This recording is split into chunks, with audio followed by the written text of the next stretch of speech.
I remember my freshman year of college when I was extremely jealous of my friend because she had big boobs and a really small waist. I thought to myself, I think now I understand the reason why I cannot find a boyfriend or why I can't maintain a relationship for longer than 2 months. It's because I don't have those big, beautiful breasts and that every guy apparently really wants to hold onto. And I just have different attributes, like my intelligence, which unfortunately was also not playing too much of a big part because my friend with amazing boobs and small waist was also incredibly smart. In fact, she's one of the smartest people I know to this day, and I miss her because she doesn't live in New York anymore. But it was the time when I was jealous of the body. But the body thing was always some kind of an issue for me, or some kind of a source of my jealousy towards other people. I would always compare myself to others, especially if it was like someone who had a boyfriend. When I started college, I was really obsessed. I want to say obsessed, but really into the idea of being in love and being loved and being in a relationship, because I did not experience a relationship in high school, or like at least like a serious one. Whenever there was a chance, I would usually reject it because I was looking for something that's perfect. And then when I started college, I was like, okay, I'm a little behind everyone who already has had that experience of first love, so I should probably get into any relationship that is possible. Which, of course, you know how it is. It didn't really end well, and I thought that I need to change something in me to actually experience that. Of course, times have changed, and after 4 years, I started to accept how I look, and I started seeing that there are benefits, to looking this way or that way. But also, it doesn't matter how you actually look like. There's always gonna be someone who's gonna love you completely 100% of how you look like. People have different preferences, and that's why some people who are saying that Adam Driver is not attractive, which by the way are 100% wrong. Some other people are saying that Adam Driver is one of the most attractive men ever. But everyone has different preferences, and that's why you cannot expect someone who is not attracted to you to fall in love with you or start being attractive, unless I guess they're demisexual or whatever that thing is called. But usually it doesn't work like that. Same, but there's always gonna be someone who's gonna love you completely and wouldn't expect you to change, because that's so stupid. You getting in a relationship with someone just to change them. Why wouldn't you pick someone who doesn't need that, who is already there, created for you? Of course, not everyone is perfect 100%. That's why the communication is there. But if you would want to get in a relationship with a girl who has small breasts, and then you want her to get at some point the biggest size possible of implants, I don't think that's gonna work. So it took me a while to actually accept that. But the reason why I'm creating this video in the first place is that I just got off the call with my friend who is a little bit younger than me. I'm 21, he, I guess, just turned 21. We met in LA, and he was a really good friend of mine. He was studying film. I believe he was like on the way to become a director, or he wanted to become a director or a cinematographer, something in that field. I'm an actress, so I was helping him with some of his ideas. I also direct on the side a little bit and I write. So I was really into helping him with that, and I saw that he was really passionate about movies. But LA, like LA, is not for everyone, and it kind of ate him. So he came back to Poland, which is both our country. We're from the same country, so we also like bonded really quickly with our original, source of incoming. um but I was on the phone with him, And he tells me, by the way, if you're listening to it, hi, I was thinking about you today. And he tells me that he has a job that's not connected to film at all. He has his own company. He has his own building company at 21 years old. And he's already making money. And he also says that he is um, working like somewhere on the side on the weekends. And he ultimately is getting like $10,000 per month, which is really good. In my opinion, whose income is currently not that much and who is trying to desperately get any job or internship, and hopefully in the field that I'm studying and the field that I love, that is film and acting. But the fact that he created his own company, and he completely works on it, even though he didn't even finish any college that's related to business. That he just finished the film school, and I don't even think he finished it because he had to go back because of some visa problems, or actually no, it wasn't that. I think those were issues with his mental health. It's a long story, but he had to go back because of that, so he didn't even finish school. He just decided to create his own business. And in the last video, I saw someone who said that I should create that jokingly said that I should create my own business.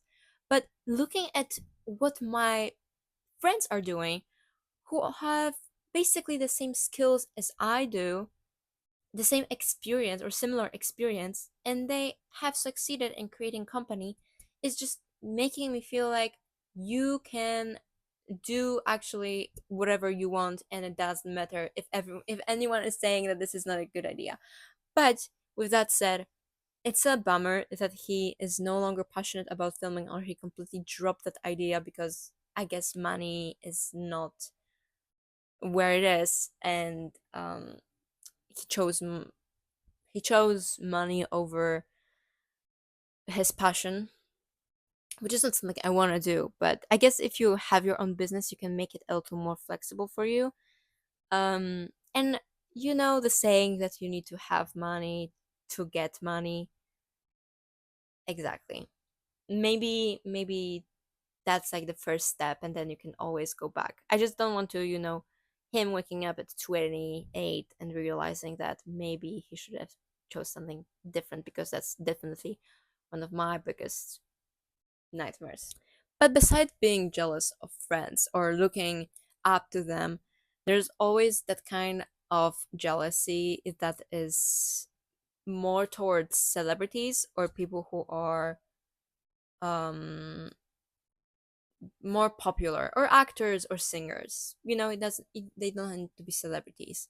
Like, I always really wanted to have hair and kind of personality, which is also a little weird to be like jealous of someone's personality, but especially, hair and characteristics from Jessa from Girls. If you guys know how she looks like, she's got like really long, healthy hair.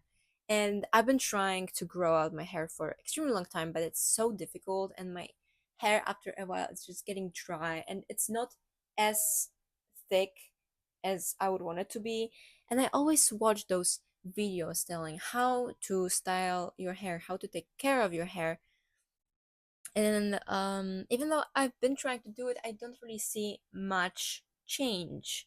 So I never know if this is something I should continue doing or not, because even if you stop doing treatment, then all the effects are gonna be gone, because if you start something, then you need to do it for the whole time to keep the hair healthy, or whatever you're doing, nails and etc.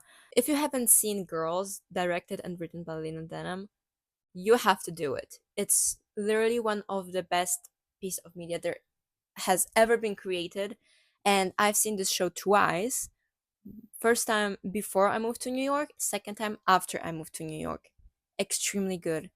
And I think, I should re you everyone should rewatch it every time after a certain time has passed in their life, because it's so good for, especially for girls, but even guys like it.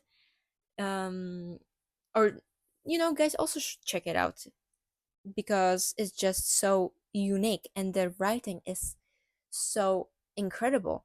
Lena is my inspiration writing wise. Even though we write different things, some I'm trying to be as witty and as of an incredible writer she is. This is just one shout out to Lena because it's really great. When I started dating people, I wanted to make a small experiment of making them watch my favorite show, which is Girls. Because I don't know if you're aware, when you start dating a new person, there is a certain window of time when you can tell them to watch anything you would like, and they're gonna do it because they want to seem cool to you and seem like they care. So at least they're gonna watch start or a glimpse of something.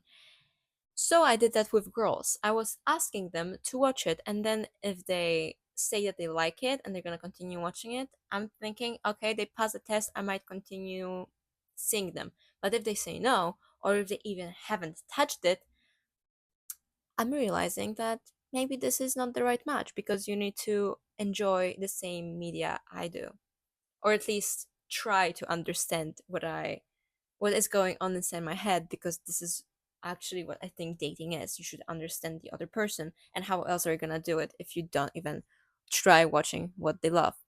So far, I need to say that only one person has passed the test, and he became my boyfriend. So that's an extremely easy way to get into a girl's heart. But Jessa is such a person with such a nonchalant personality. She goes she is everywhere all at once, doing anything, and she doesn't even bother about the future. Or she, gets married really quick without even getting to know to each other more. She's just so spontaneous and so cool without doing too much. Some people are like, no, she's extremely not cool, but I think that's just some kind of nonchalancy that I really admire. And was seeing myself in her for a long time. And then of course I see also like most of the issues, but I think personal the best part of her personality is something that I will be really jealous of, especially the um how spontaneous she is and how fun she is. Of course, year after year, it's gonna easier and easier to be confident and comfortable with who I am as a person. It was never like I'm jealous of this and it's gonna continue being jealous of this. Because people change and the circumstances change. When I first in college, I didn't have a boyfriend. I didn't experience that college love, and I thought that was the reason why. And I thought the reason why nobody wanted was because of how I looked like. Then I did get into a relationship, and that issue kind of stopped being there. So my brain just needed to find another spot of where do I feel that jealousy and enviness, and then it turned out to be money, and then career, and then personality.